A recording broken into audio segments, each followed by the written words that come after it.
Ага, осколочный. Осколочно-фугасный снаряд для танка.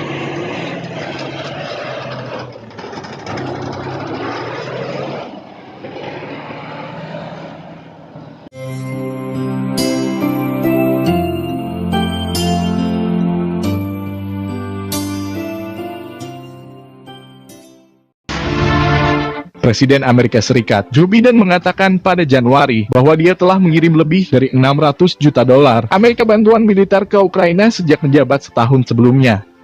Pada Kamis, Kongres Partai Demokrat mengumumkan rencana mengirim bantuan 600 juta dolar Amerika lagi.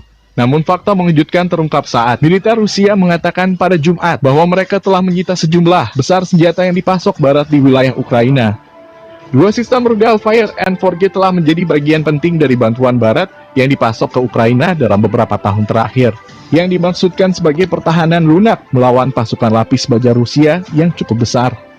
Biden mengatakan pada Januari bahwa dia telah mengirim 600 juta dolar Amerika bantuan ke Ukraina, yang hanya setetes dalam ember pengiriman yang dikirim sejak 2014.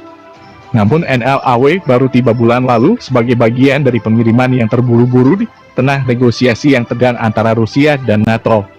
NATO mengatakan pada Jumat bahwa pihaknya akan terus memberikan bantuan praktis ke Ukraina dan meminta negara-negara lain melakukan hal yang sama. Sekretaris Jenderal NATO Jens Stoltenberg mengatakan itu akan mencakup sistem pertahanan udara untuk Ukraina. Ukraina bukan anggota NATO tetapi telah bekerja sama erat dengan blok itu dan dianggap sebagai calon anggota di masa depan. Keanggotaan NATO untuk Ukraina adalah salah satu keberatan utama Rusia dalam pembicaraan keamanan sebelum konflik saat ini. Kementerian Pertahanan Rusia mengatakan pada Jumat bahwa mereka telah menghancurkan total 211 fasilitas infrastruktur militer di Ukraina sejak operasi netralisasi ini dimulai pada Kamis pagi. Kota Konotop dan Sumy di timur laut Ukraina juga telah diblokade tentara Rusia. Kota-kota lain di dekat perbatasan juga telah diblokade dan dikuasai pasukan Rusia, termasuk Chernigov yang bersejarah. Presiden Rusia Vladimir Putin mengumumkan operasi ini pada Kamis pagi. Dia mengatakan Ukraina akan menjadi negara netral dan kepemimpinan Nazi akan dicopot. Dia juga mengatakan pelaku kejahatan perang terhadap Republik Rakyat Donetsk dan Lugansk yang memberontak melawan Kiev pada 2014 akan diadili. Pada Jumat, Putin meminta militer Ukraina menggulingkan pemerintahan Presiden Ukraina Volodymyr Zelensky. Putin mengatakan militer Ukraina mungkin lebih masuk akal untuk bernegosiasi dengan Rusia.